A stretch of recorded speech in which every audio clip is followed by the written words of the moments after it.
All right, well, it's my great pleasure to introduce Dr. Barbara Carrapa. Barbara earned her PhD from Free University in Amsterdam and was a research fellow at Potsdam before landing a faculty position in Wyoming in 2007. We were very fortunate to steal her in 2010. Barbara applies sedimentary geology, basin analysis, and thermochronology to address problems in tectonics and tectonic climate interactions. She has literally spent years in the field working in many of the Earth's biggest mountain belts, including the Rockies and the Andes, of course, and the Himalaya, Tibet, Pamir origin, and the Alps and elsewhere. She has published over 90 papers, 17 of which came out during the past 2 years as department head. Quite amazing. Barbara and her research group has always been on fire, and just fire continues to spread and expand. What amazes me about Barbara is that she's outstanding at so many things. She's an outstanding field geologist, thermochronologist, overall scientist, a great collaborator, so generous, a mentor to students and postdocs, many who have gone on to faculty positions, great teacher, and just an outstanding leader. And we know that as a leader in our department, but she's also a great leader in the scientific community. So Barbara, I just wanted to thank you for many years of exciting collaboration, and I'm excited about your talk today on deciphering tectonics and climatic signatures from sedimentary archives. So take it away. Thank you, Paul, for the extremely kind introduction. I am speechless. It's yeah, very nice, and I don't know what to say, but thanks. When I accepted to give this talk, well, first of all, I'm very excited to give a talk to my colleagues in my own department. And originally I thought, well, I've just presented a GSA, and I thought, well, it's not going to be much more work because I'm going to expand on what I've presented at GSA. Well, turns out that this talk is completely different from my GSA talk. So I just took a different turn just because I got interested in presenting something that touches upon questions and problems that hopefully will be of interest of many of you. And I'm very interested to hear what you think about what I'm about to show. So I'm going to present a couple of examples of detrital studies from the Himalayas and the Andes, and show you how we can disentangle tectonics and climatic signatures from the sedimentary archives of these two major, orogenic belts over millions of years. And so the question that I'm going to address with this talk, the first one is kind of a large scale question, which is, do global climate changes result in significant and discernible changes in erosion? And if yes, can we then use the sedimentary archives to tease out paleoclimate over millions of years? And then the second question that is of interest, I know of many of you, and it's kind of tangential, but I think I'm going to touch upon with the examples that I'm going to show, is, does tectonics control global climate, for example, via exhumation and weathering of silicate-rich rocks and CO2 drawdown over geological timescales? So we all understand that tectonics obviously play a key role in forming topography and forming the major topography on our planet. And high mountains and topography control climate in the sense that they form orographic barrier to precipitation, and they can control the focus of erosion. And that's how, we can use the erosional record preserved in sedimentary archives to understand the timing and mechanisms of, for example, mountain building. But climate, on the other hand, potentially add a control on tectonics, on the other hand, can have control on climate by, as I said, exhumation and weathering of silicate rocks, which is an idea that has been around for a long time. And I know Jake Quaid has worked a lot on in the Himalayas and other places, and that I would like to address with this talk. So here's the original idea of how the sedimentary record can potentially preserve a record of global climate changes over millions of years. These are two of the original papers kind of putting forward the idea that a more vigorous and climate in the Pliocene due to global cooling increased erosion globally. And so to the left, is a compilation of basically sedimentation rates from major sedimentary basins all around the world. And to the right, you can see basically a frequency diagram showing age and on the x-axis and mass of sediment on the y-axis, showing that you see a sharp increase in sedimentation rates in the last, let's say, 2 million years. And these authors have put forward the idea that this sharp increase is the result of a more vigorous erosion due to global cooling and also glaciations. Now, this idea has received a lot of skepticism over the years. One of the main, let's say, criticism against this idea is that this increase that we see in the last, let's say, 2-3 million years is potentially a result of Sadler effect, which is basically, the Sadler effect shows that, if you're looking at sedimentation rates over long periods of time, and you're looking at for longer period of times, you're increasing your chances of preserving unconformities and hiatuses. And therefore, and as you actually go closer, looking at shorter time periods, you're basically not preserving as much, missing time. And therefore, you are expected to see higher sedimentation rates over shorter period of times during, the last, let's say, 5 million years with respect to sedimentation rates that they're average over 100 million years. Now, people have sort of gone back and forth trying to correct for the Sadler effect, and some would say that this is an increase that is so sharp and so big that is actually not explainable by the Sadler effect, at least in some places, and others have remained convinced that that's actually mostly an artifact. So we're going to look at different proxy for tackling the problem. So this is a more recent study that uses low temperature thermochronology, which is a technique that allows to measure the cooling age of a rock, which can be used as a proxy for erosion, because you can actually have cooling by removing material from the surface. And so that's how you can translate cooling ages into erosion ages. And this study presents data from all around the world and inverts cooling ages into erosion rates. And you can see that erosion rates from 6 to 4 MA are relatively rapid, but they do increase at 2 MA. And that is shown by the warmer color of the panel, the lower panel of all these dots, color dots on the left.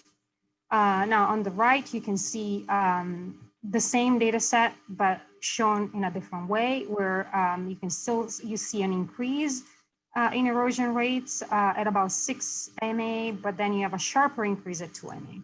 So this is Zerman et al. 2013, and they suggested that this is a result of, again, an increase in erosion in the last 6 and even a stronger increase in erosion at 2 related to global cooling. And they also note that this increase is more prominent in glaciated regions. So now this is another study that came out in 2015, Willem Brang and Gerald Mack, who challenged the work by Zerman and others, proposing that there is actually a response of the sedimentary system and of erosion to global climate in the last, let's say, 5 million years. So they compile different data sets. They compile sedimentation rates just for the last 10 million years.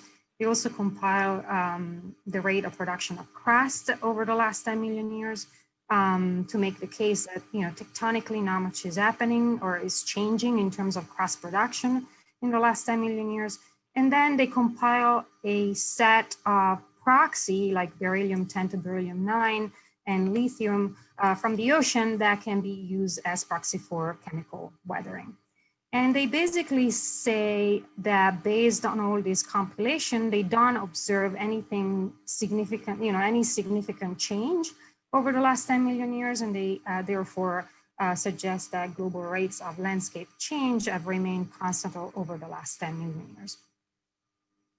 Now, if you actually look at the details of some of this compilation, like the lithium curve and the beryllium from the Arctic and Atlantic Ocean curve, you could actually tease out some changes depending on where you are for which data set you're actually looking at for the Pacific Ocean and the Arctic and Atlantic Ocean. And the lithium curve, one could argue that actually do see a change between 10 and 6, but we'll come back to these. So I'm going to address this problem and try to come at it from a different perspective, looking at the sedimentary archives and looking at the detrital record of erosion preserved in sedimentary basins. So as you know, detritus that is preserved in sedimentary basins is a function of sediment discharge, the size of the catchment, the geology and the relief, which are all a function of tectonics, and of course erosion, which is partly a function of climate. So when you're actually collecting a sample from a sedimentary basin, you're basically averaging out a lot of things happening in the catchment. But the hypothesis is that, if you actually have a significant change in erosion due to either increase in tectonics or changes in climate, you should be able to pick that out in the sedimentary basin. So I'm going to use low temperature thermochronology preserved in sedimentary rocks in major sedimentary basins in the Himalayas and in the Andes to as a proxy for erosion. And thermochronology, as I said, is a technique that allows you to measure the age of cooling of a mineral, and cooling of a rock or a mineral can happen through erosion. So by removing material from the surface, you can actually cool a rock.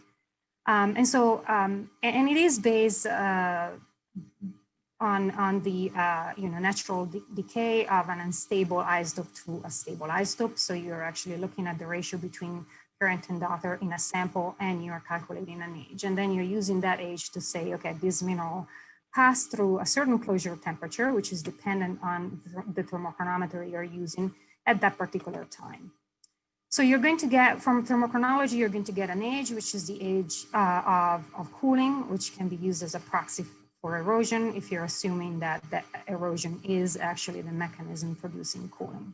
And so you can then use that as a measure of the timing and magnitude of tectonics and surface processes over millions of years.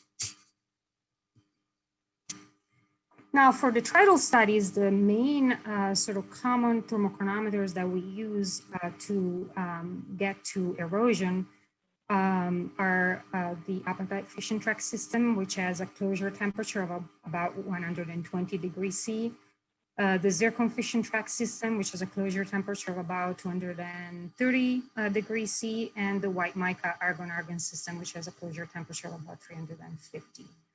So for a normal geothermal gradient of about 25 degrees to 30 degrees C per kilometer, you're basically looking at more than 10 kilometers of erosion for the argon-argon thermochronometer to really record an age. And for the zircon fission track and the apatite fission track systems, you're looking at 4 to 10 kilometers of exhumation. So for this approach to work, you have to have enough exhumation to be recorded at the time of interest. And so places like, for example, the Himalayas that have undergone a lot of exhumation are ideal places to apply all of the three thermochronometers, because you're actually going to record an age due to cooling by all three of them. For the Andes, you just have to go use lower temperature thermochronometers like the appetite fission track system, because the magnitude of erosion is less than in the Himalayas. So again, as a summary, just to remind you what I mean by exhumation or erosion, it's the amount of material removed from the surface by either tectonic processes, meaning normal faulting, in which case we call it tectonic exhumation, or by surface processes or erosion. So when we apply thermochronology to detrital minerals, to minerals that are preserved in a sedimentary rock within a sedimentary basin, what we're looking at is basically the timing of cooling of that mineral from the source, right? Assuming that there has not been a resetting or heating event within the basin that has reset the clock after deposition.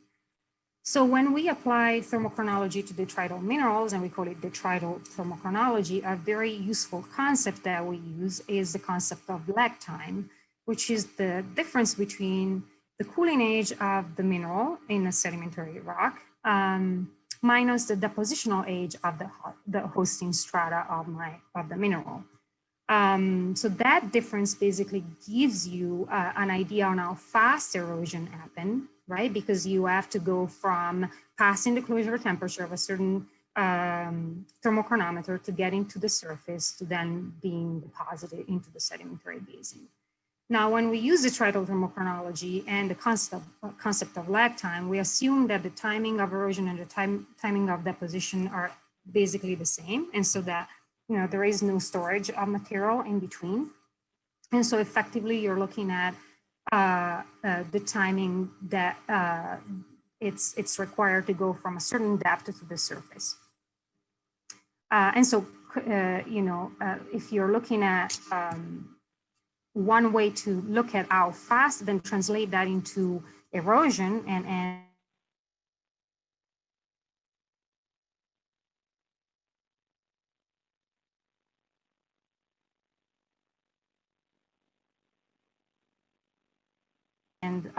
the speed of erosion, which is a graph that shows on the x-axis detrital thermochronological ages, so the cooling age recorded by a detrital mineral, and on the y-axis you have the depositional age of the hosting strata.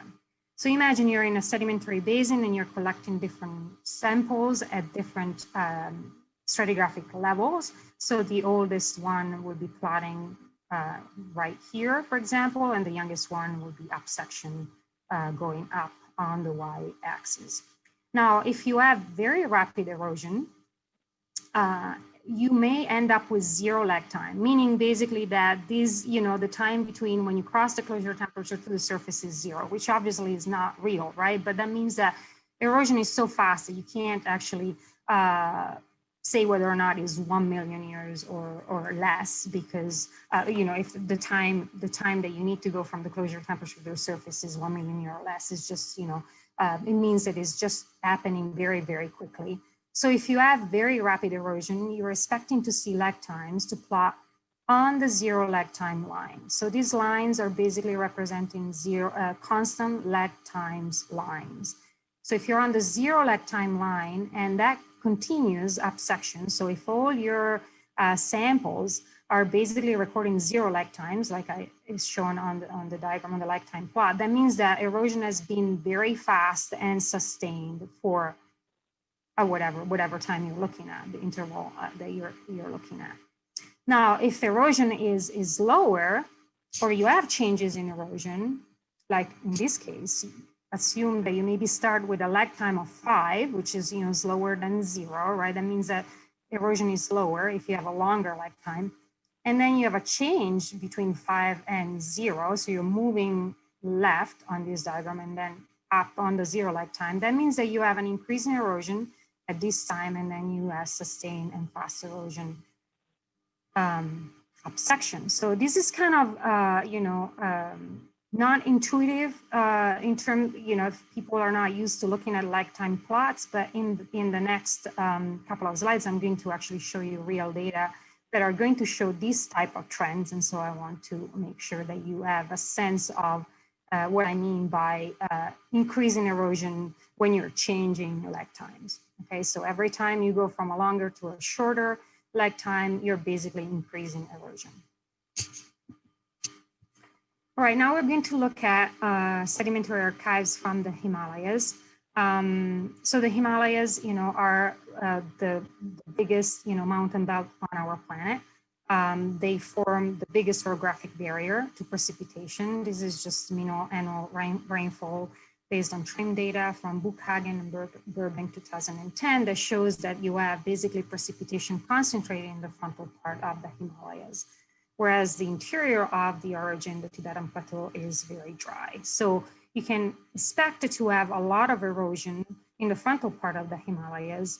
And that erosion has been sustained for a long time because we know that the Himalayas have formed starting, at least 60 million years ago.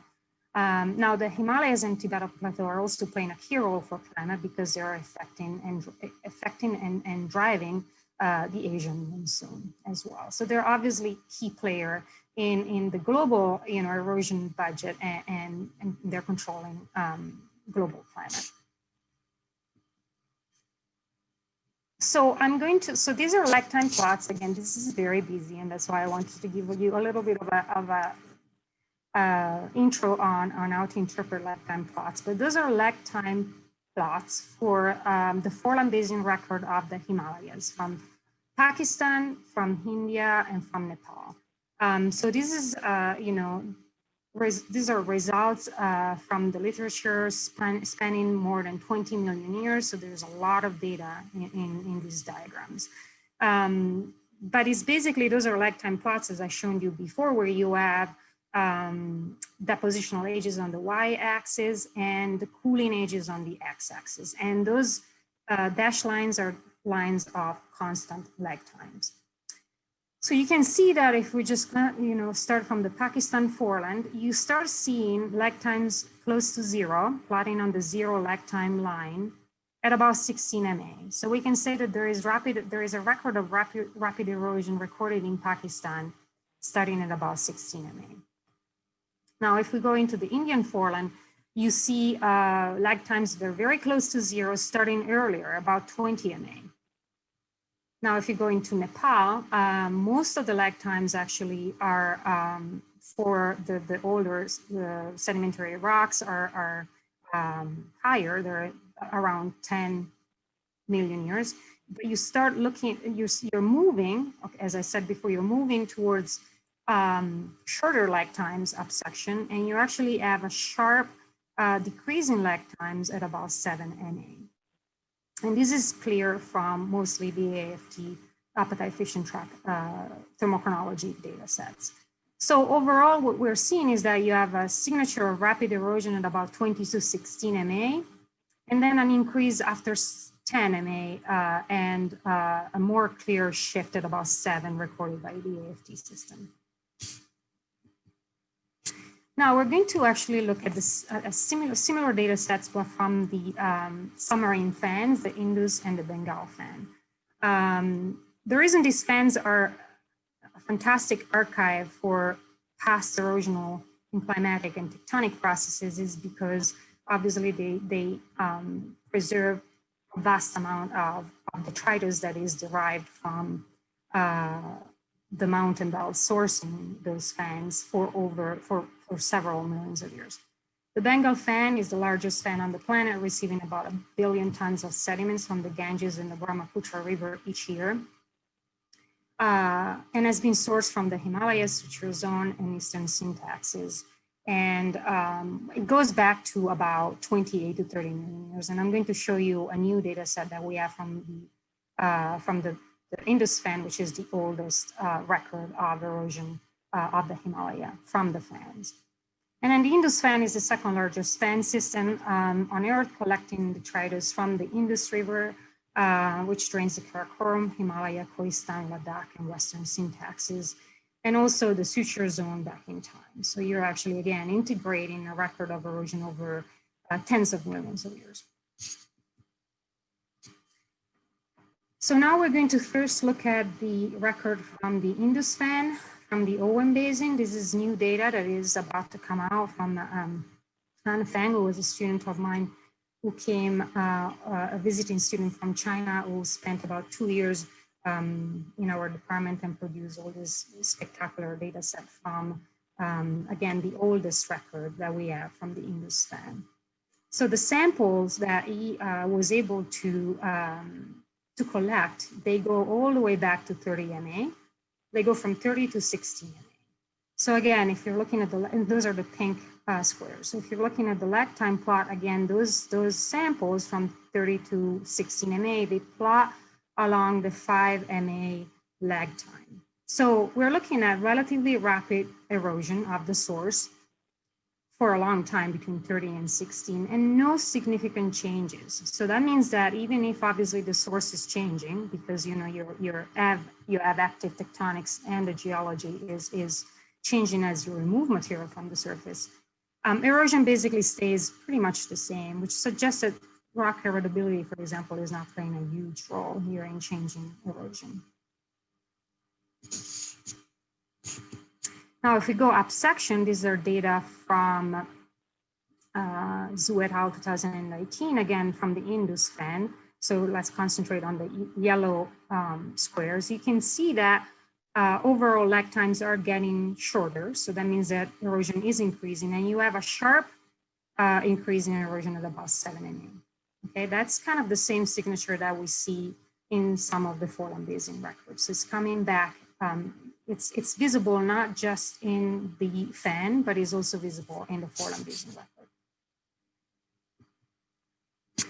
Now the Bengal fan has a very long, has a long history of erosion as well, but the deepest sample and the oldest sample is about 16 MA.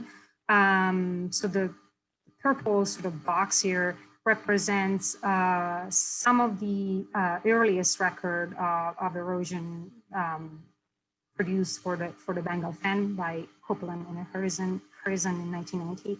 And they basically show, those are argon ages, that they get very, very short zero lag times from 16 MA to almost 0 MA. That suggests that you have very rapid and sustained erosion of the source for the last 60 million years, and no significant change, at least discernible from the argon system.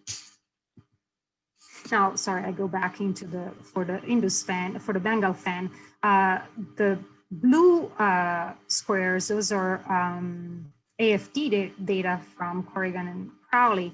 And you do actually see, looking at the AFT, an overall general increase in erosion in the last, let's say, 10 million years. But again, you don't see a significant shift, mostly because we don't have the resolution to be able to pick that out.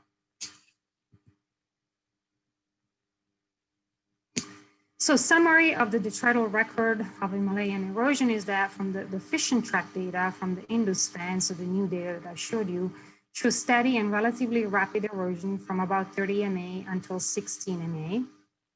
Despite changes in sediment source and rock erodibility, suggesting, as I said, that erosion is vigorous and rapid and is independent from the type of rocks you're actually exposing at the surface. Now, argon data from the Bengal fan in the India and Pakistan forelands show rapid and sustained erosion, so 0 lag time starting at about 20 to 16 MA. And detrital AFT from the Indus fan and Nepal foreland show lag times a significant shift of an increase in erosion by about 7 MA. So now the question is, what do these changes mean, right? Or can we explain them by tectonics? Can we explain them by climate? How can we tell? We need to actually look at and rely on what we know about the tectonics of the Himalayas, and we know a lot about the tectonics of the Himalayas. So we're lucky, and we can tap into all the work that a lot of people in this department have done and the rich literature to basically help us interpret those signatures. So the 20 to 16 MA change or shift in lag times and that shows an increase in erosion can be explained with uplift and exhumation of the greater Himalayan sequence and activation of the main central crust, which is one of the major structures in the Himalayas. So there is a good explanation tectonically for that signature to show up regionally. So it makes sense. So this is actually a point that I want you to remember, is that those are also the rocks that are silicate-rich rocks that you need if you want to have significant silicate weather and CO2 drawdown. Those rocks were not exposed before about 22 or 20. That's just a side note. Now, the other more interesting, I will say, signal that I like to understand better is the 7 Ma shift in lag time and increase in erosion. Now, we don't have anything special happening in the Himalayas at about 7 Ma. Of course, tectonics is going now, but the Lesser Himalaya duplex is active starting at about 12 to 11, and it was active at 7, but there was no significant change there that we can pinpoint to say that there is a sharp increase in tectonic activity at that time. Now, if we want to look at climate, there is the onset of South Asian monsoon at about 12.9 Ma, but we don't see a clear erosional change at that time either. What we do see is a strong seasonality change, or at least increase in seasonality at about 7, starting at about 10.7 Ma, and increased aridity starting at about 7.5 Ma.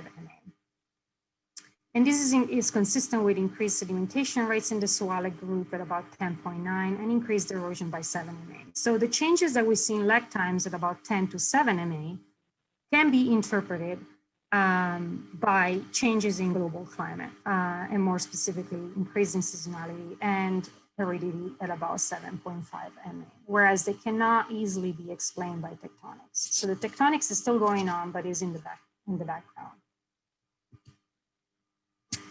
So let's dive more into the late Miocene cooling impact on erosion. So the 7 Ma signature. So the late Miocene cooling is actually a very interesting episode in geological time, because it's observed, first of all, globally. This is just an example, one locality, compilation from the Northern Hemisphere from Herbert et al. 2016, that shows up to 6 degrees of change in sea surface temperatures during the late Miocene. And so the hypothesis here that I want to put forward is that increased erosion at about 7 Ma that we see in the Himalayas is related to this late Miocene cooling event and increased erosion. And I'm going to actually, so in order to sort of test this hypothesis, if that's correct and it is a global event, and then if we move from the Himalayas and go somewhere else that has a different tectonic regime and timing of tectonic activity, you should be able to pick out the same signature, right? So just a little bit more background on the late Miocene cooling, which goes from about 7 to 5.5 Ma. That's also the time where you have the establishment of near modern ecosystems and the expansion of grasslands, so C4 plants, and you have a warmer climate with moderate CO2 concentrations. And as I said, you have about 6 degrees sea surface temperatures. So there is a lot of changes going on in the late Miocene. And this is early work from Sterling et al. And Jay is involved in this, where they have observed this change in vegetation globally.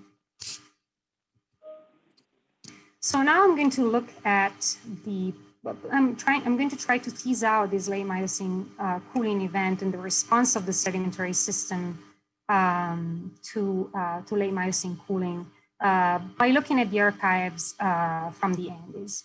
Now, the reason I'm moving to the Andes to tackle this problem is because in order to actually be able to tease out such a short, sort of change, short for us, tectonics, I should say, is like 2 million years. You really need to have a record, especially on the continent, that is very well dated. And the Andes are a key place to do that because you have amazing sedimentary archives with a lot of intercalated ashes from the active arc that allows us to be very specific about the age of deposition of the sedimentary units that I'm going to look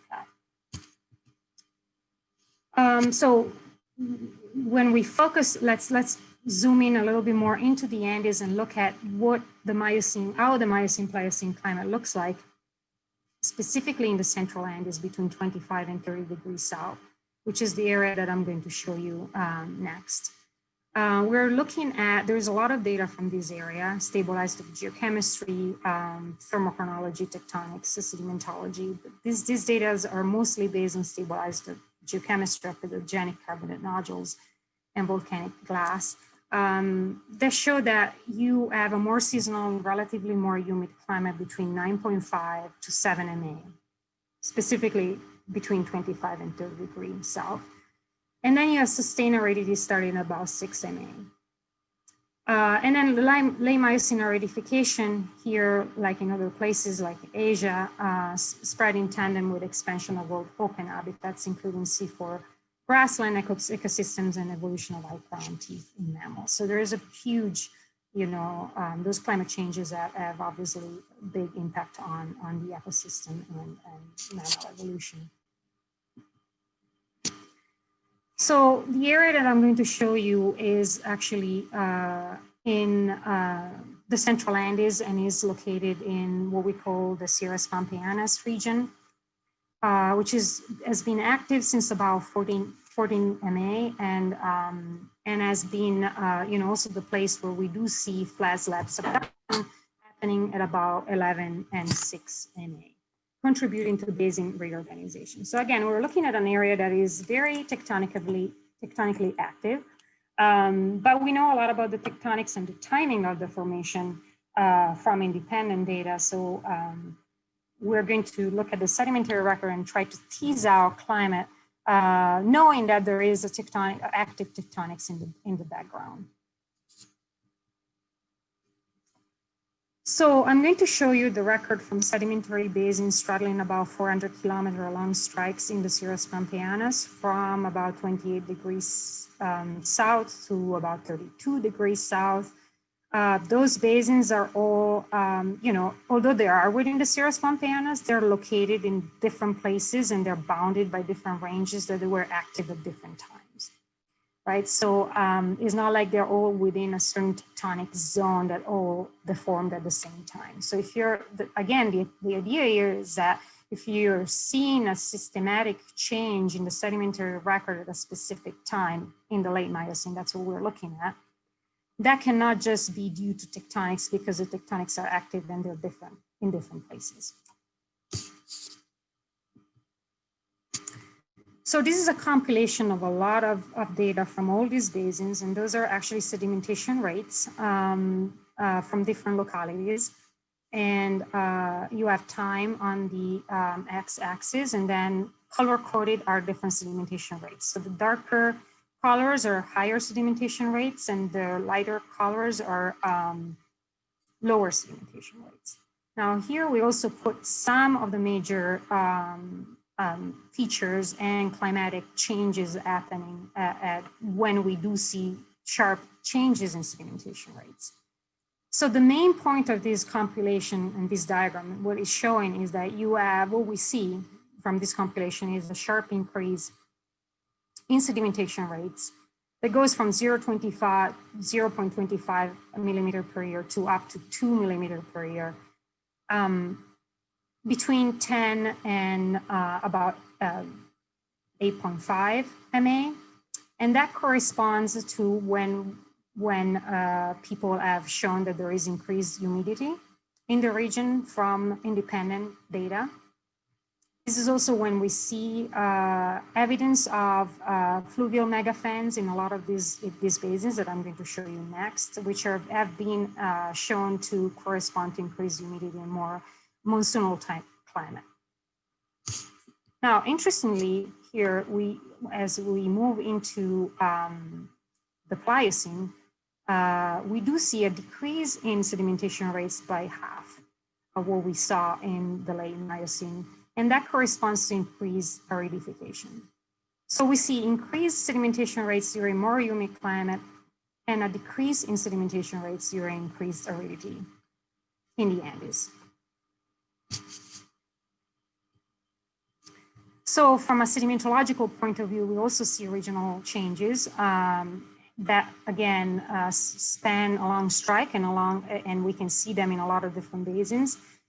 We do see fluvial megafan phases at about 10 to 9 MA, and this supports intensification of seasonal precipitation associated with monsoonal conditions between about 10 to 9, whereas we start picking up mostly locally derived alluvial fan phases all throughout those basins, starting at about 5.56 MA. And this coincides with increased aridity. So that's interesting to see that, of course, sedimentation rates seem to change in a systematic way, and so are the phases and the nature of the sedimentary deposits. So to summarize what we're seeing in the Andes and conclude, to put my conclusions and attach my conclusions to the data that I showed you, both the increase and decrease in sedimentation rates in the Andes happen during periods of active tectonics. Periods of aridity can reduce erosion in the end. So I should back up. So we basically see systematic changes in sedimentation rates and phases during the late Miocene and then during increased aridification. So the interpretation is that those changes are actually a result of changes in climate rather than tectonics. Now, from those sedimentation rates, the compilation of sedimentation rates from the Andes, we can also conclude that periods of aridity can reduce erosion and mask contemporaneous tectonic signals, whereas more humid variable climate conditions amplify the signal of tectonic forcing in the sedimentary record. Because as I said, there is tectonic going on in the background all the time. So to put everything together and summarize the data from both the Himalayas and the Andes, changes in erosion and sedimentation observed in the last 10 million years, both in the Himalayas and in the Andes, are consistent with major climatic shifts, and specifically with increased seasonality and late Miocene cooling. So these changes do not support the conclusion by Willenbring and Jeromack that global rates of landscape change have remained constant over the last million years. So how do we go back to those records and how do we explain them? I think the implications of our data on previous studies is that global sedimentation rates are just an average and may not be able to resolve climate changes at the million-year scale. So if we really want to tease out the climatic signature, we want to be targeting more specific locations and areas to study rather than just collect, samples that might be just averaging out too many different places. They're just too different and they're not going to show you significant changes. And also the other thing to keep in mind is that other global praxes like lithium and beryllium that have been used for chemical weathering are complex, as a lot of people know and understand more than I do in the audience, and depend on a lot of different things like location, ocean basin, latitudinal control, and beryllium 10 delivery, etc. So they may not be able to tease out really the changes that we're looking for. So to go back to the original question, did tectonics control global climate via exhumation and weathering of silicate-rich rocks and CO2 drawdown over a geological timescale? Well, the fact that I've shown you that there are changes in the last 10 million years doesn't necessarily support or negate, the hypothesis that CO2 drawdown is driven by exhumation and weathering of silicate-rich rocks. But what I can say, at least for the Himalayas, is that, and in general, that although tectonics control erosion over millions of year timescales, early Cenozoic cooling cannot be explained by weathering of silicate rocks from the Himalayas, simply because such rocks were not exposed until about 20 to 16 MA. So that would not explain the earlier record of cooling, and that starts at about 50 MA. And Jay has done a lot of work on this problem, so he can actually contribute to this discussion. But I just wanted to put it out there because I know there's a lot of people who are climate expert in the audience and might appreciate this little side piece of information. And with that, that's it.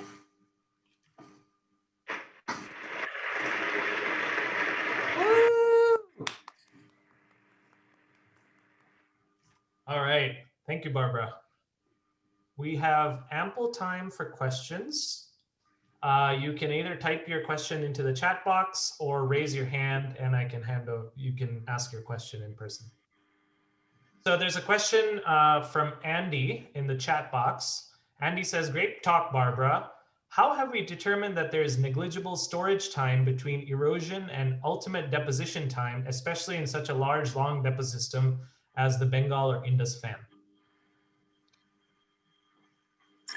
Yeah, so if you have significant storage, you will not be expecting to have zero lag times, because then, you know, if you have a lot of time for rocks to hang around, the detrital, you know, material to hang around before being deposited, you should not be expecting to see zero lag times. And in turn, if you have a lot of recycle, the trend that you should be expecting to see, at least at the million-year scale, right? I mean, I'm not suggesting that there is absolutely no storage at a shorter time scale. There probably is, but it doesn't matter for the scale of the time scale that we're looking at. If you add significant storage and then reworking from a lag time point of view, the expectation or the prediction would be that you will have increasing lag time upsection and not decreasing lag time upsection. So just the trend that we're seeing from lag times basically do not support any significant storage. Jack, go ahead. Hi, Barbara. Awesome talk. I'm kind of trying to wrap my head around a lot of that. And maybe this is maybe more of a comment, but something I don't really quite understand or that was surprising is in your earlier plots in the Himalayas, Bengal fan, and you were showing the lag times over tens of millions of years. And they seem remarkably consistent to me. Like, I'm really surprised that they follow such a straight path for so long. So how do you explain that? Is it if there's a feedback between tectonics, climate, and erosion, it seems remarkably stable over a really long time. And you've got like planetary orbital parameters changing over, you know, like that's just seems really surprising to me. Yeah, that's a good question. I think that the detrital thermochronology really does not allow, unless you have a record that has very, very high resolution at the million-year scale. Basically, are you able to sample at a million-year scale? And you have thermochronometers like argon, you're not going to pick out changes that are at that level. So basically what you're looking at is an average. And you know, and if you're averaging things out, what you're looking at is basically a sort of a balance between tectonics and erosion over millions of years, right? So obviously things are changing, but you're not able to resolve them. And that's why I think that you start resolving, you're starting to see actually changes that are more interesting, because, you know, you're moving away from that kind of boring, steady erosion signal. Once you get into a record that has more resolution, like in the Sewalex, where you have more samples, they're younger, right? The changes at 7 and 10 is because you have more samples and you have more data from different thermochronometers that are picking out actually the details of the changes. So it's a combined effect of averaging out over a large period of time and not having enough resolution because of both the fact that the samples are like, you know,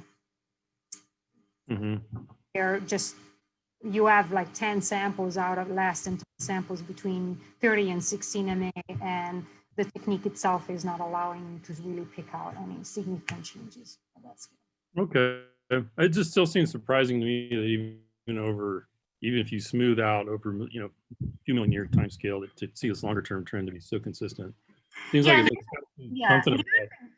No, I mean, it's a good point. And the other thing I should point out that's kind of a unique signature that you see in the Himalayas that I think is telling us, is telling us that there is a lot of erosion and is very vigorous and rapid for a long time, because you have huge mountain belts and very active climate, you know, since 30 MA at least, right? Yeah. To the Alps, which I have a compilation of detrital ages from the Alps, is very different. You don't have that same steady lag times for so long. Okay. All right. Well, thanks. We have a couple questions in the chat, but it looks like I can probably combine a question from Ananya and Jess. into one. But basically, Ananya asks, what causes the aridity humidity change between 10 to 6 million year globally if it's not tectonically caused? And kind of the follow-up related question is that could the increased erosion around 7 MA in the Indus be actually responsible for the late Miocene cooling, the subsequent cooling due to CO2 drawdown, as opposed to being caused by it? So what is actually the okay? So while the late Miocene cooling is a global cooling event, so I will argue that it's not driven by necessarily. So maybe I'm not understanding the question. She's and I don't see the chat. Sorry, I don't see the chat. So I'm let me just break it down, Barbara. So Ananya's question is, A, what causes the aridity humidity change between 10 to 6 million years if it's not tectonically caused? Yeah, and I would say it's global climate. Maybe better people than I to explain what is that related to. But in the end, is what we see is that you do have an increase in aridity associated with strengthening of Hadley circulation, for example. That will create increased aridity specifically at the 30 to 25 degrees south band. So yeah, for the Himalayas, that's a good question. I mean, it's related to a lot of different things associated with global cooling, and so it's kind of a chicken and the egg. Is the global cooling related to CO2 drawdown? Well, CO2 drawdown started at 50 MA, so and it's kind of been steadily CO2 drawdown cooling, right? It started at about 50 MA, so and is progressing all the way to today, and the last 5 million years, the data show that there is more climatic variability depending on where you are. So I will argue that just that you have to have that is not just a tectonic, there might be a tectonic, component of it. I'm not suggesting that silicate weathering and is not playing a role. I'm just saying that alone, I don't think does it. It's enough to do it. Okay. Can I have a follow-up to clarify my question? Because I don't think it was quite answered. I'm asking whether the Indus change is drawing down CO2 and causing the cooling in the first place. Because that's a huge change in weathering right there, right at the cooling. And we don't know, one, if CO2 changed during the LMC, but we also don't, because we don't have the data, but we do know it cooled. In order to cool, you have to move CO2 somewhere. So can that event actually explain the cooling versus the other way around? Yeah, I see what you're saying. Yeah, I mean, possibly. Yeah, it's possible. Yeah, my point at the end was simply to say that, if you want the Himalayas to play a key role in CO2 drawdown and cooling, you're not going to have that effect before 2022 MA. That's all, right? After that, it's possible that you have more of a feedback. So, yeah. We have a couple more quick minutes for questions. Okay, if there are no other questions, then maybe we can take a break, and those who are interested can stay on for the class that Paul Cap and Marcus are going to conduct. And I will go on to make Marcus the co-host if he's around here. Yep. Thank you very much, Barbara. Thank you, Carl, and everybody else. Yes, thanks, Barbara.